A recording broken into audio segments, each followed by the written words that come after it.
You have the floor, Ash. Go for it.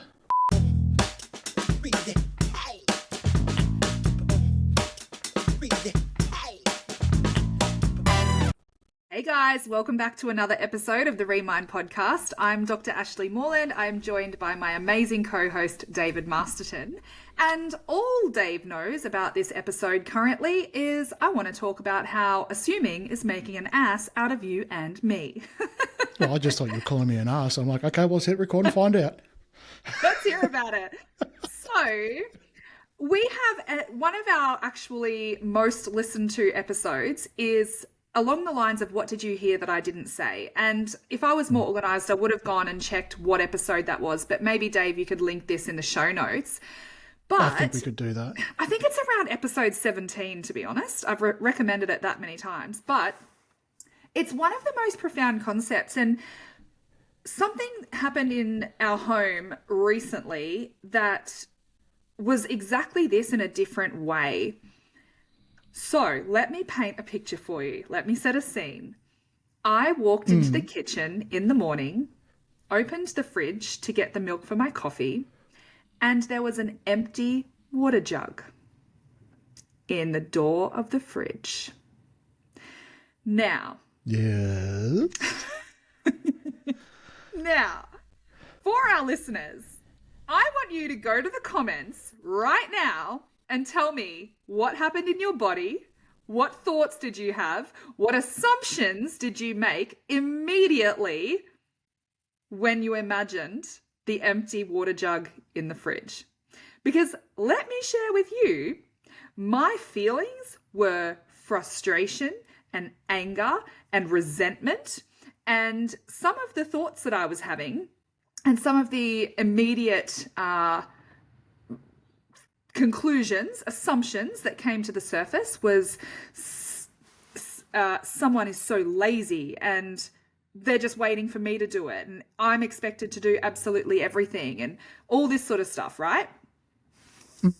Well, I paused, I stopped myself, and instead of projecting my assumptions into the atmosphere onto my kids, I just simply said, hey guys, can you help me understand why there's an empty water jug in the fridge?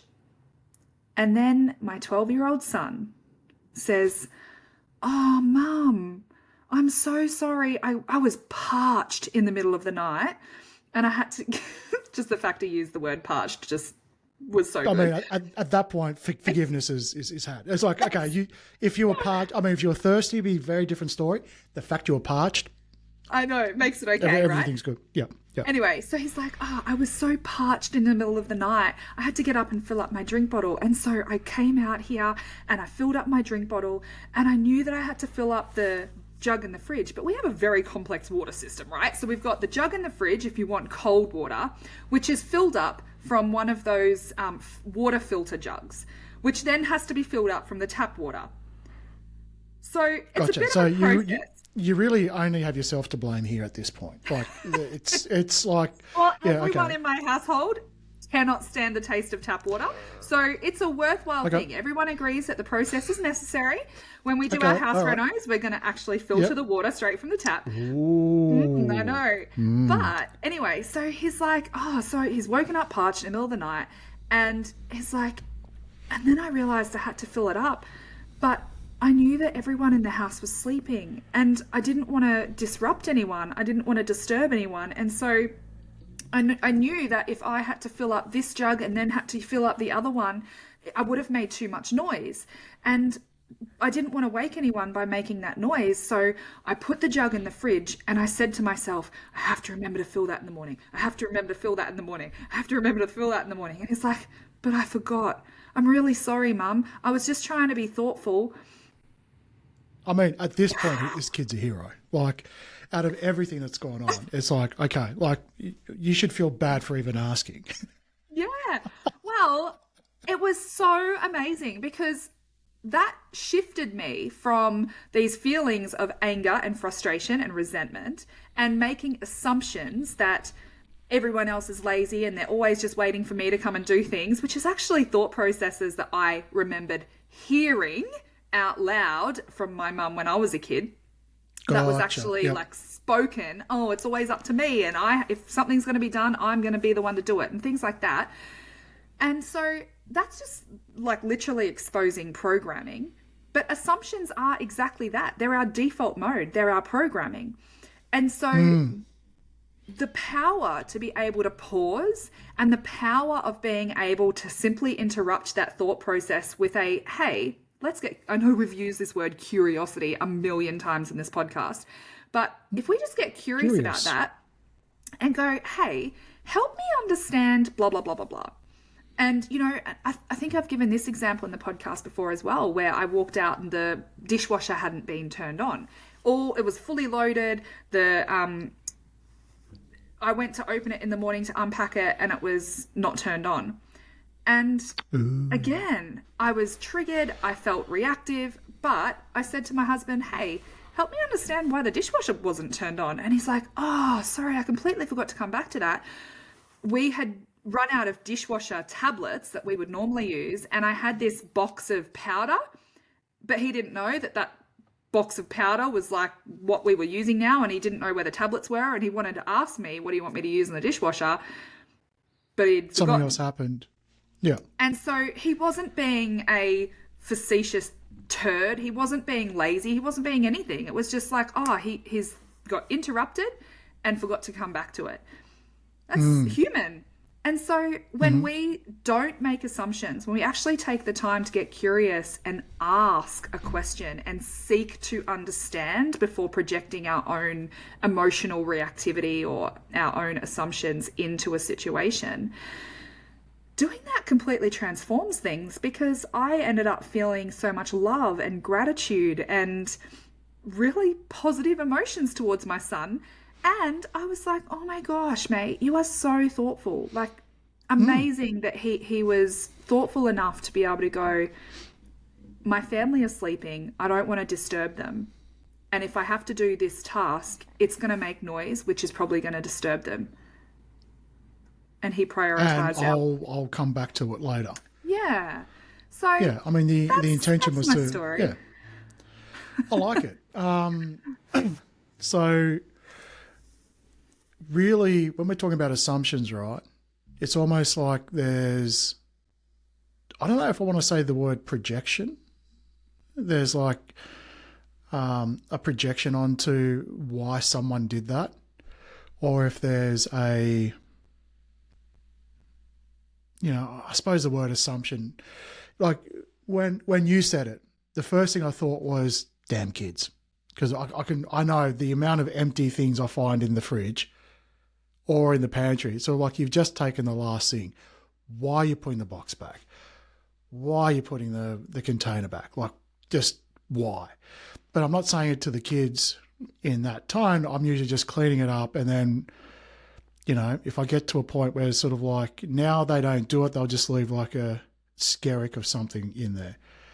And I'll say to them, who did this? It's normally milk, right?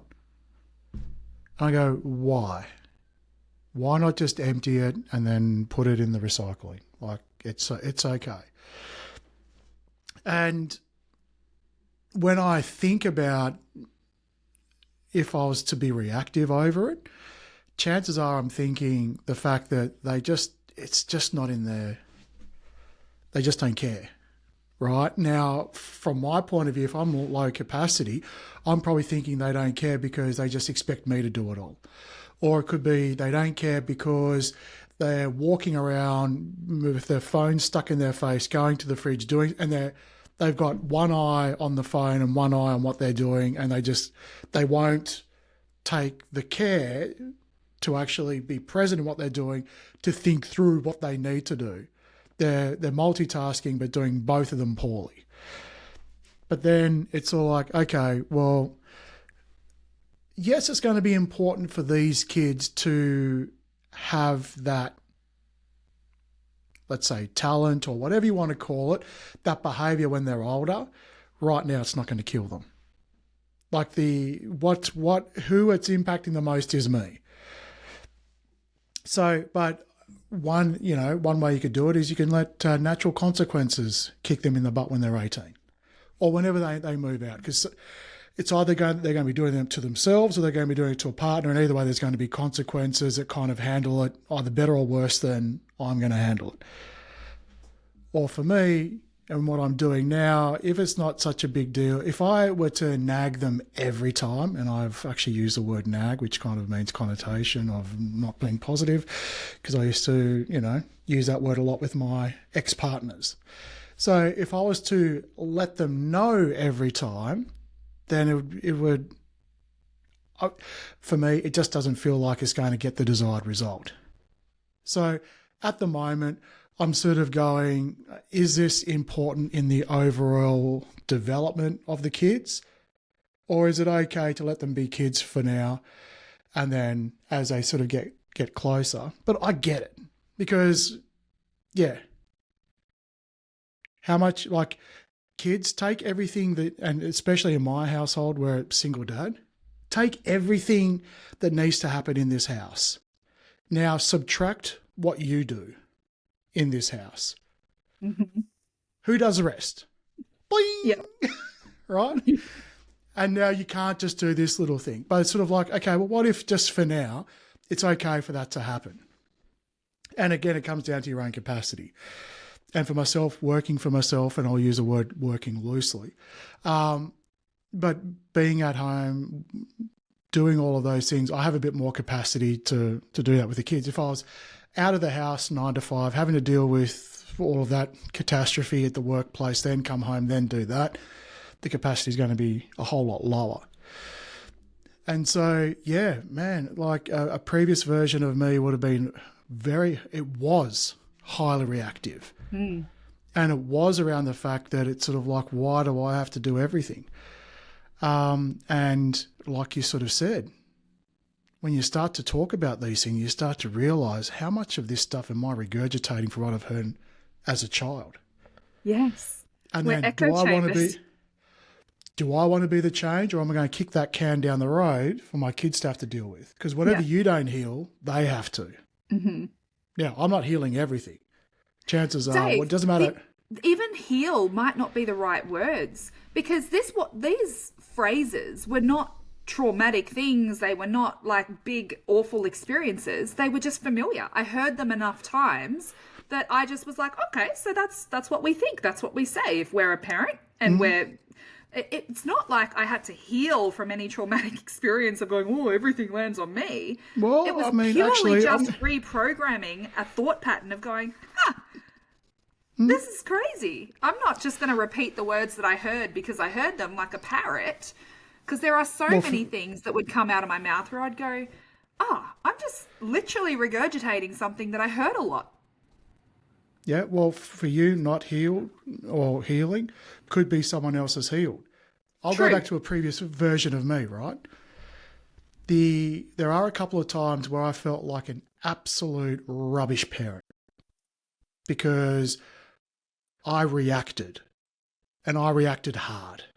I reacted from all the things that had happened to me and the day and the capacity, and I could give you a whole list of reasons why I did it. Not excuses, right? Now, I remember at the time, whether it be Darcy or William, that would have been traumatic for them because I was a raging, like it was so full on. And so while they might not remember that specific instant, that would have embedded somewhere, somehow. Because if you go back to your example, which was incredible, now put a highly reactive, someone with zero capacity, right? That in the morning woke up, opened it, and absolutely lost their banana. And there was yelling, either passive aggressive. Who the hell did this? Why do I have to do all of this stuff? And then it goes into a spiral, not just of this, like the water jar, it's saying this example, this example, this example, this example. And then people come out, what's going on? Is everything okay? No, it's not okay. I feel like I have to do everything. And it's like, spew. And it's like, sorry, this is what happened. This is what happened. It's not good enough. Why do I have to do this and I have to do that. And then suddenly, once you've calmed down and you hear the full story, you feel like rubbish. Now, I am recreating how a reactive me has, in a few instances in the past, reacted. Now, it's not for everyone, Yeah, 100%. but it's a possibility. And Dave, I want to be super real. There are moments where I still react like that. In August 2025, I want to be so honest that I'm not a perfect human, guys. I'm not a perfect parent. I'm not a perfect partner. I am not perfect.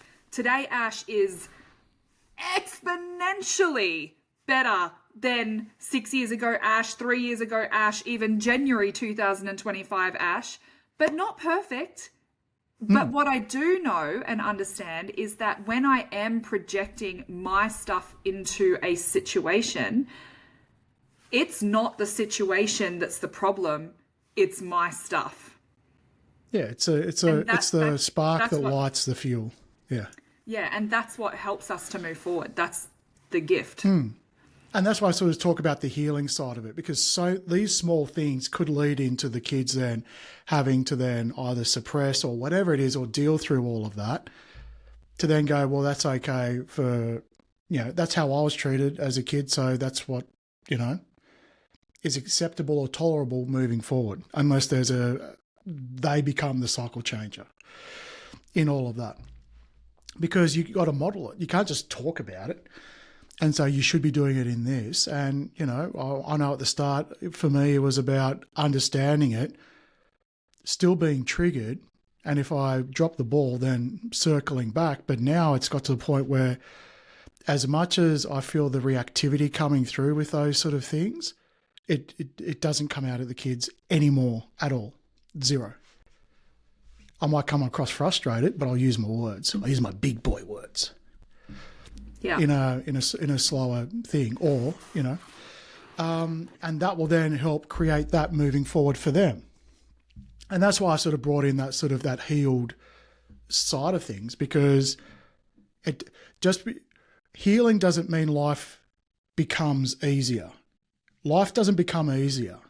It's how you react and how you relate and what tools you have not to be reactive to what goes on in your life. It doesn't become this damn utopia the more you heal. Yeah. It's just that you can feel that peace through the turbulence, through the waves, through the stagnancy, through the, what did we call it last week? It was the meat tenderizer, right? It doesn't stop that shit from happening. Yeah. Right? It's just you become better at processing and being exposed to it without going through the volatility of your emotion and everything is now completely dictated by your surroundings or your circumstances. Yeah, exactly. I think that's so important. And yeah, I don't have too much more I want to say on this topic, Dave, because for me, the question that I just ask is what are we assuming? And I often see that parents will assume the worst in their child, that they're lazy, that they're this, that they're that they're just, I don't know, whatever it is. Or that partners will assume the worst in their partner. But all our assumptions show us is the wrong.com lenses that we are looking at situations and circumstances through. Wrong.com. I love it. Well, for me, the mother of all assumptions is that you always go to what you relate to and what you resonate to. That's it. Yeah. Right? For me, that's the mother of all assumptions.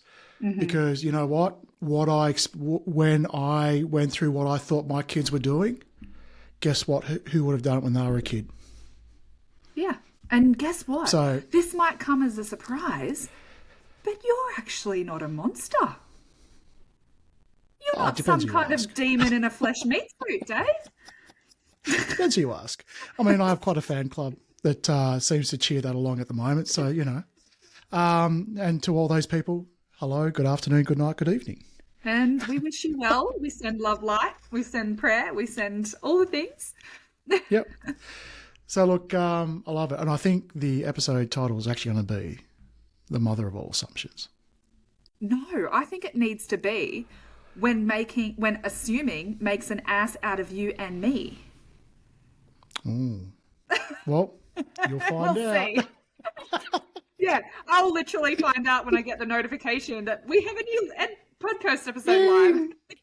Ah. All right, Amazing. everyone. Thank you very much. Hit us in the comments. What's your biggest assumption? Anything that really And resonated, how is it or affecting you want you? And how do your assumptions either breathe life or take life from the relationships around you? Absolutely. Comment, like, subscribe, all free. And Share, guys. Share the episode we'll see with you. someone who needs to hear it. To the All most right, till endearing person in your life. It's not passive aggressive or gaslighting at all. No, not at all. It's like, found an episode that you might be interested in. You should listen to this. Yeah. Sound like anyone we know? Question mark. All right. See you guys. Till next week. Bye-bye.